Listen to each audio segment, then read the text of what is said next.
Oh man, good times, good times. Well, nice intro to the vlog. Probably spent 2 hours trying to put these new LED lights in. Come to find out, if you watched the previous video where I was, the other lights didn't fit. I got some new ones that did fit. Pain to put in, but come to find out, it's not the bulb. It is the headlight itself. So something's loose in there. If I like hit it, it flashes on. So something's loose in there. I'm gonna have to figure that out. And until I figure that out, run high beams, I guess. So if anybody has a whatever 2015 through 17 F-150 and has this issue where only the one works, post your comment down below. Dave just sent me this link, something called a headlight decoder. Supposedly this should fix my problem coming on. Maybe it's not the headlight, maybe it's not the Anzo headlights. So I don't know, I guess I'll order this up. It's like 20 bucks. Can't hurt to try it out, I guess. Like perfect outside right now.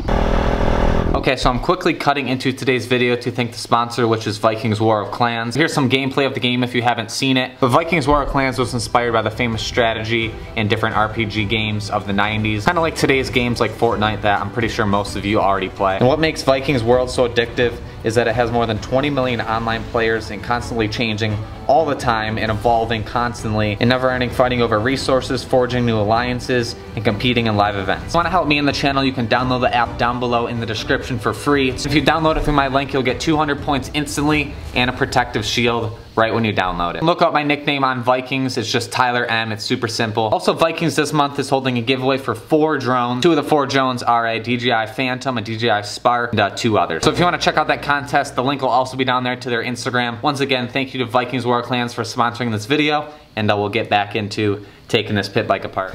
But right now for today, my plan was swap some parts out on the 110 like I've been saying for a while now. Take all the JTI stuff off, take the rear shock off, put it on this 110, and then I think I know why it's not running properly as far as this intake, whatever it's called right here. I put a bigger one on there. I thought it was the same size, but I just remembered the other day that it was a little bit bigger than the one that previously was on there, which is this one. I took it off because this boot was ripped and I had a new boot. So I'm gonna swap it back out to this and hopefully it'll fix that issue, base it off of that, and then go from there if I have to rejet it or whatever. Looks like we need a 12 for these. These are actually pretty loose. That's not too safe. I got the JTI brake too that I can put on there.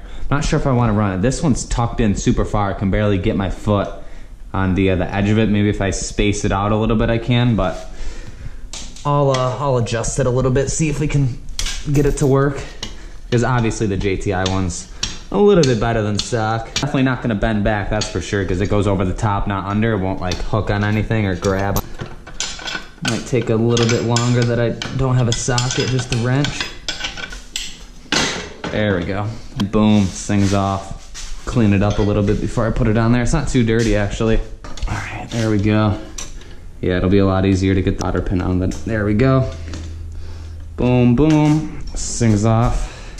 Same deal with this thing. Take everything off.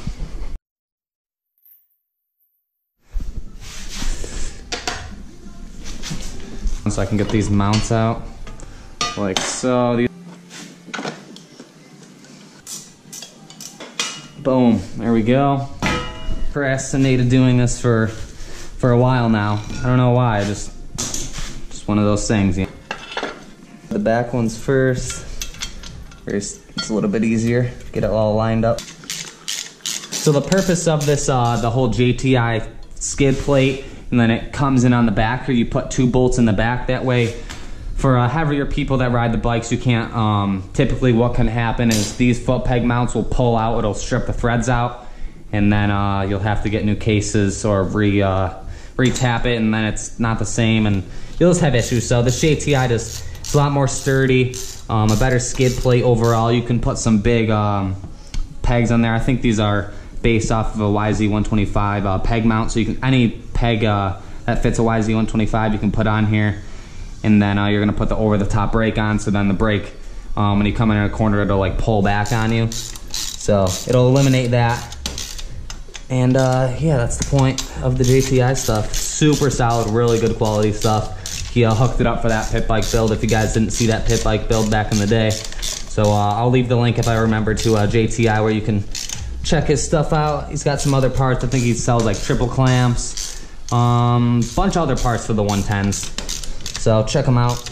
My 22 mil socket, doing this with the wrench sucks. So the JTI skid plate and everything's on. It was kind of a pain. I didn't record like the whole process, so that's all good to go. I'm gonna figure out this JTI brake and how I want to space it out. I think I want to have it sit out at least about right there. Fit my finger in between there, if that's any reference. So I got the brake on, kind of sorted out. I'm not sure. Oh, my back wheel is super I could wiggle it back and forth. It's so loose. Had to tighten that up. And the brake just isn't, I had to like space it out a ton. Luckily I found like this big spacer to put in between right here to kind of bring the brake out a bit. But at least I got it all on and it's good to go for whenever I want to ride it. Redo all this wiring, connect it back to that connector. I need like some more wire. It doesn't reach back into the connector.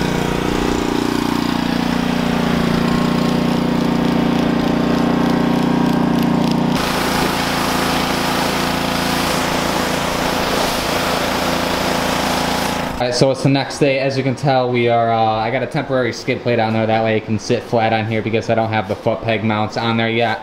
I contacted T-Bolt. Supposedly, when I ordered the one wheel bearing, it was a set like I assumed, so he's sending out another bearing for this front wheel bearings to get replaced. And then I'm gonna replace this.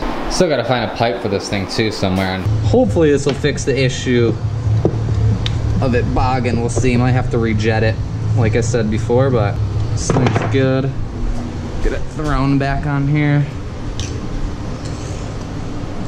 I think I'll test it out before I do anything else. It's gonna drop down, it doesn't matter. Mike's laughing at the GoPro head monitor. Have you looked in the mirror with that thing on? Yeah, I've looked in the mirror. It's pretty ridiculous. You look like an idiot. It's pretty ridiculous, but you gotta get the shot. Oh, we gotta go to that wakeboarding place too. There we go. Just turn it. So you got the ratcheting side. I got some ways with the impact. The whole 125 got taken apart with it. When was that time that touched the ground? I definitely wouldn't have thread locked this, that's for sure, because I don't thread lock I don't it. think push down. Boom. There she goes. Here she is. Where's the... Well, now I'll adjust it off it, put it down because it bottomed out. This bad boy. I'll do it the right way. Wait a second. There it is. Yep. Yeah. Keeps moving. There it is. There she is. Alright, this thing's all tightened up. Last thing for the top, and then we'll throw the seat on. Try and fire this thing up. And then I'm waiting on a boom. It's gonna get another power wash, that's for sure. First kick, wow. Not as bad as everybody made it out to be. Starts first kick, doesn't smoke. Thing's mint. One more power wash, the thing will be perfect. Little test run, I've been riding it around. It just bogs at the top, so it's definitely got to be rejetted. I have no foot pegs on here. Put my feet on like this. But yeah, it runs fine until it gets to like the top RPMs and then it bogs, so it's probably clogged too because it sat for so long.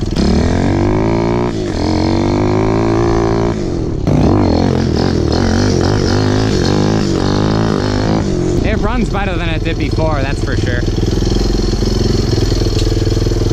Runs a lot better. Had to be bent out just a bit, just a tad. I think it's good.